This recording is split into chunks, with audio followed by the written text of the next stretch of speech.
যে সন্তান নিজের পরিশ্রমে নিজের উপার্জনে কেনা জুতা সেটা বাবার টাকায় কেনা চাদর দিয়ে মুছছেন।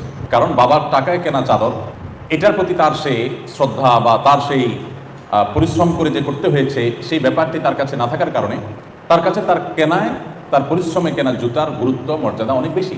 কত কষ্ট করে তিনি এই টাকা সঞ্চয় করেছেন তিনি বুঝেন, এজন্য তিনি বাবার কেনার চাদর দিয়ে নিজের জুতা মুছতে কার্পণ্য করেন না। ইমানের ব্যাপারটা অনেকটা এরকম যে আমরা যারা জন্মসূত্রে মুসলমান, আমাদের একটা বিশেষ দুর্বলতার দিক হলো, ডিসঅ্যাডভান্টেজ হলো যে আমরা জন্মসূত্রে মুসলমান হওয়ার কারণে ইসলামটাকে কখনো বোঝার চেষ্টাই আমরা করিনি। ইসলামটাকে কখনো অনুভব করার চেষ্টা, উপলব্ধি করার চেষ্টা, হৃদয়ঙ্গম করার চেষ্টা আমরা করিনি। আমাদের ইমানকে যে কখনো পরিচর্যা করতে হয় এই ধারণাই হয়তো আমাদের অনেকের মাথায় কখনো আসেনি। অথচ প্রিয় নবী সাল্লাল্লাহু আলাইহি ওয়াসাল্লাম সাহাবীদেরকে বলেছেন তিনি, জাদ্দিদু ঈমানাকুম, তোমরা তোমাদের ইমানকে নবায়ন করো, রিনিউ করো। ইমান যে কখনো কখনো দুর্বল হয়ে যায়, ইমানের পারদ যে অনেকটা নেমে যায়, আবার সেটাকে যে রিনিউ করতে হয় এই ধারণা আমাদের অনেক মুসলমানদের মধ্যে নেই।